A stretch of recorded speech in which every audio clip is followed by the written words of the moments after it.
कभी कुछ ऐसे मसले और मामले इस पुलिस के सामने आ जाते हैं जहां पे पुलिस बिल्कुल परेशान और हैरान रह जाती है, लेकिन उसके दसियों साल बीत जाने के बाद पुलिस के हाथ कुछ नहीं लगता है।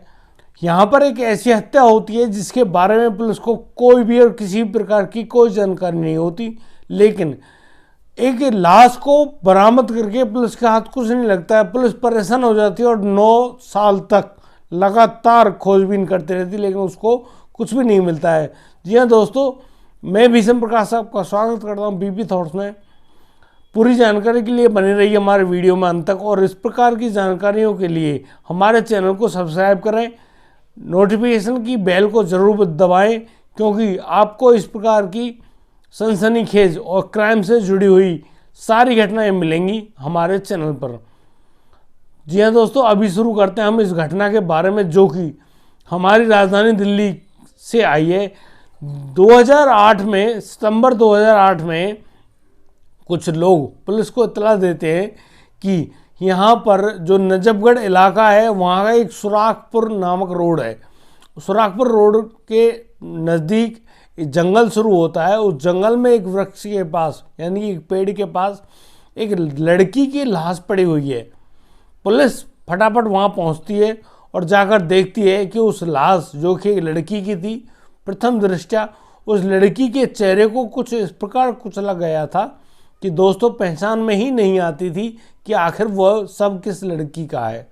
उनके जो कपड़े थे वो कपड़े भी उस शरीर पर नहीं थे, यानी कि वह नग्न अवस्था में शरीर था, ताकि उसकी पहचान हो जाए। लोग, जिसने भी यह कत्ल किया था, वह इस बात से पूरा दिमाग लगाया था कि कोई भी सुराग ना छोड़े, क्योंकि सुराग छोड़ने पर ही वह पकड़ा जाएगा। इसलिए गुनहगार के सातिर होने पर उसने एक ऐसी प्रक्रिया को अंजाम दिया कि उस लाश के सिर को, यानी कि चेहरे को, बुरी तरह पत्थरों से कुचला। वह कुछ पत्थर वहाँ पे पड़े हुए भी थे और उसके शरीर पर कुछ भी नहीं छोड़ा, यानी कि सारे कपड़े और कुछ थोड़े बहुत जेवरात वगैरह कुछ होंगे, सब कुछ वह वहाँ से ले गया था। पुलिस अब उस लड़की के शव को बरामद करती है और हॉस्पिटल भेजती है पोस्टमार्टम के लिए। पोस्टमार्टम की रिपोर्ट में यह पता चलता है कि उस लड़की का जो हत्या की गई है वह गला दबाकर की गई है।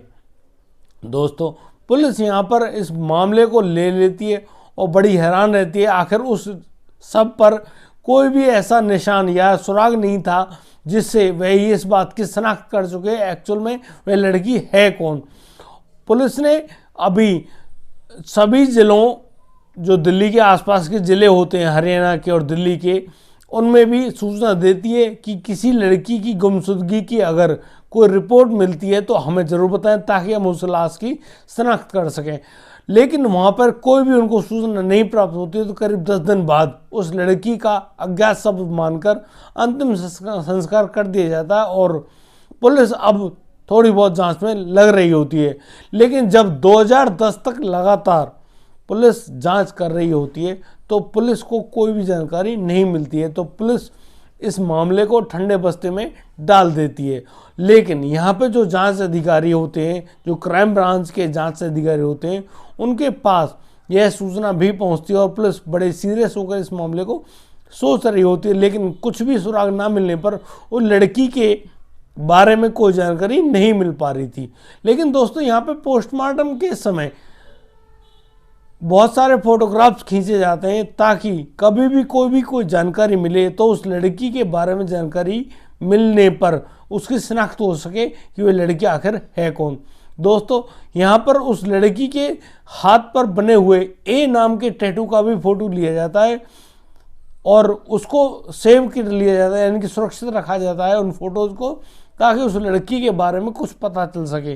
दोस्तों, यहाँ पर जब 2010 में जांच बिल्कुल ठंडे बस्ते में चली जाती है तो पुलिस के पास कुछ नहीं होता है और पुलिस से ये इस जांच के मामले को क्राइम ब्रांच अपने पास रख लेती है और उनके दिमाग में यह मामला चल रहा होता है कि ए नाम के टैटू का मसला कहीं ना कहीं तो होगा।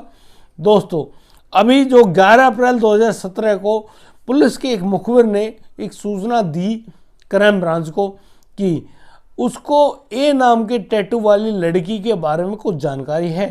पुलिस फटाफट से उस मुखबिर के पास पहुंचती है, मुखबिर को पूछती है, तो मुखबिर बताता है कि एक राहुल नाम के लड़के के पास इस लड़की के बारे में सारी जानकारियां हैं। यह लड़का इस लड़की के बारे में सब कुछ जानता है। यह सूचना पाकर 12 अप्रैल को पुलिस मुखबिर द्वारा बताई गई जगह पर दबिश देती है और लड़का जिसका नाम राहुल होता है, राहुल को हिरासत में ले लेती है और उससे लगातार पूछताछ होती है। बहुत सारे सवाल पूछे जाते हैं कि तू उस लड़की के बारे में जानता है नहीं जानता है, वो लड़की किसने मारी है, उसकी इस तरह की हालत किसने की, आखिर है कौन, उसके बारे में। तो यहाँ पे जो राहुल होता है वह पुलिस को कोई भी जानकारी नहीं देता है और कहता है कि वह उस मामले को बिल्कुल भूल चुका है, उसे नहीं पता कि उस समय क्या हुआ था।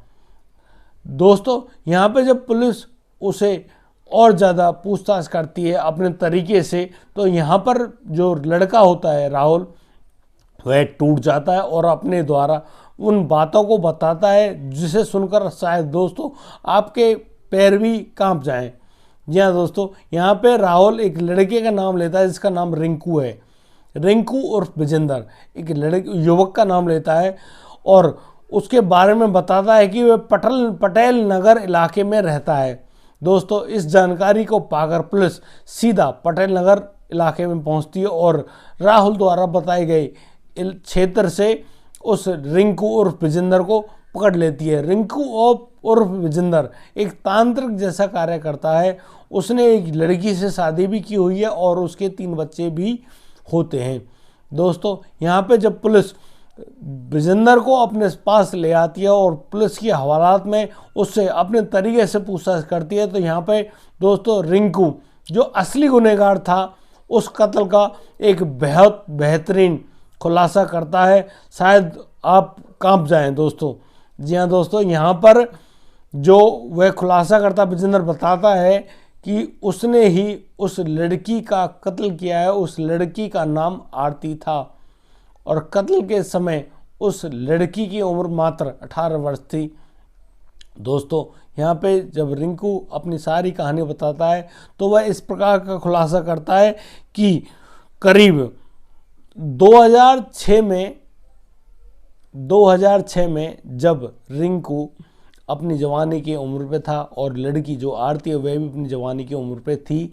दोस्तों यहाँ पे उन दोनों की आंखें चार होती हैं और कब उनकी मित्रता प्यार में तब्दील हो जाती है पता नहीं चलता।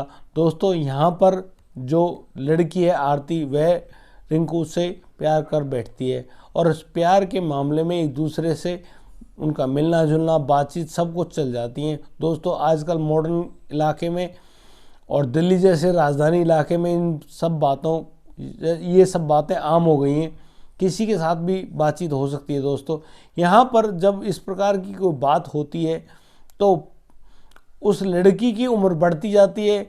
यहाँ पे लड़के जो रिंकू होता है उसकी भी उम्र बढ़ती जाती है और जब लड़की 18 साल की हो जाती है, यानी 2 साल बाद लड़की जब 18 साल की हो जाती है, तो दोनों रिंकू और आरती एक साथ रहने का निर्णय कर लेते हैं और लिव इन रिलेशनशिप में रहना शुरू कर देते हैं। यह दोस्तों जब लिव इन में रहते हैं तो आरती का परिवार भी मना नहीं कर पाता है, क्योंकि अब लड़की बालिग हो चुकी थी और उसको साथ रहने का हक है। दोस्तों यहाँ पर जब रिंकू और आरती साथ रहने लगते हैं तो एक दिन उनके परिवार के लोग उनके घर पहुँचते हैं, तो वो पता देखते हैं कि उनकी बेटी खुश है या नहीं है। तो यहाँ पे आरती अपने परिवार को इस बात का खुलासा करती है कि वह रिंकू के साथ बेहद खुश है, बड़े आराम से बड़े चैन से वो लोग ज़िंदगी जी रहे हैं। दोस्तों ये बात जानकर परिवार को बड़ी संतुष्टि होती है और परिवार वहाँ से चला जाता है, इस बात को मानकर कि आरती अब ज़िंदगी सुख में बीत रही होती है। लेकिन यहाँ पे मामला कुछ और होता है। दोस्तों यहाँ पे जो विजेंदर और रिंकू है को पैसों की सख्त ज़रूरत पड़ती रहती है। वह कुछ तांत्रिक वगैरह का कार्य भी सीख रहा होता है, उसी मामले में उसको पैसों की ज़रूरत हो रही होती है। वह लगातार आरती पर पैसे मांगने का दबाव बनाता है, जिसके कारण उन दोनों के अक्सर झगड़े होते रहते हैं। फिर एक दिन उनका झगड़ा होता है और झगड़े को रिंकू बड़े प्यार से सुलझा लेता है। दोस्तों अभी 23 सितंबर को 23 सितंबर को दिन में भी रिंकू का झगड़ा होता है आरती के साथ, लेकिन उस बात को वह सुलझा लेता है। दोस्तों, इस बात को सुलझा लेने के बाद रिंकू बड़े प्यार से आरती को अपने प्यार में लेकर एक कोरे कागज पर साइन करा लेता है और फिर उस झगड़े की बात को दोबारा उखाड़ते हुए उस आरती का गला दबाकर हत्या कर देता है, यानी कि उसको लड़की को मार देता है। वह फिर अपने दोस्त मित्र जो राहुल है उसको फ़ोन करता है कि उसने इस प्रकार से उस लड़की आरती का कत्ल कर दिया है। दोस्तों, यहाँ पर राहुल भी उसके घर पहुँचता है और वे लड़के लोग दोनों एक ऑटो लेते हैं और एक ऑटो में जब आरती को बिठाकर ले जा रहे होते हैं तो बताते हैं कि उस लड़की के ऊपर ऊपरी चक्कर यानी कि भूत प्रेत का साया है, जिसके वजह से वह लड़की बेहोश है। उसको वो तांत्रिक के पास ले जा रहे हैं। फिर उनको सुल्तानपुरी इलाके से और सुराखपुर रोड के लिए राहुल की लाई गई गाड़ी को इस्तेमाल करते हैं। राहुल की गाड़ी में डालकर जब आरती को ले जाया जाता है सुराखपुर रोड से कुछ दूर जंगलों में, तो जंगल में ले जाकर वे दोनों उस युवती के वस्त्र उतारते हैं, यानी सारे कपड़े जेवरात और हाथ पैर में जो कुछ बंधा होता है सब कुछ उतार लेते हैं और कपड़े तक फाड़ के वहाँ से गायब कर देते हैं और बहुत दूर ले जाकर उन कपड़ों में आग लगा देते हैं।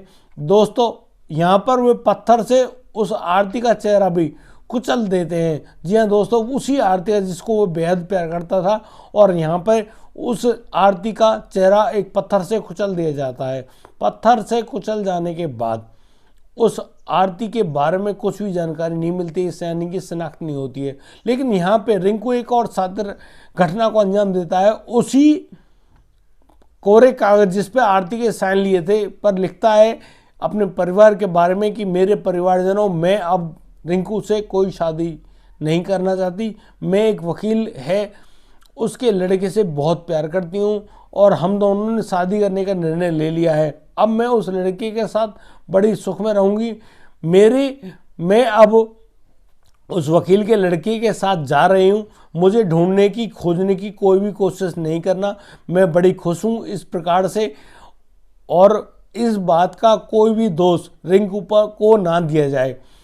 इस प्रकार से लिखकर रिंकू उस साइन को, आरती के साइन को नीचे लिखवा लेता है और करवा लेता है, जिसको पहले ही उसको ले जाकर उनके परिवार को दे जाता है। आरती के परिवार को जब ये जानकारी मिलती है तो आरती के परिवार के लोग भी थोड़े शांति में पड़ जाते हैं कि हाँ, अब वह अपनी मर्जी से ही ज़िंदगी जी रही होती है और वह कोई भी पूछताछ और रिंकू के बारे में भी कोई तलाश नहीं करते हैं, ना ही पुलिस को इस बारे में सूचना देते हैं। लेकिन उस लड़की के कत्ल होने पर शिनाख्त करने के लिए कोई भी नहीं पहुंचता, उस लड़की का अंतिम संस्कार कर दिया जाता है। दोस्तों, यहाँ पर 9 साल बीत जाने के बाद भी पुलिस को जब इस प्रकार की कोई सूचना मिलती है तो पुलिस बिल्कुल अलर्ट मोड पर आ जाती है और यहाँ पर विजेंदर को गिरफ्तार करते हुए पुलिस उस मामले को कोर्ट में दोबारा से रीओपन करते हैं और रीओपन करने पर उस मामले में विजेंदर को आजीवन कारावास की सज़ा सुनाई जाती है। वह अभी भी जेल में है।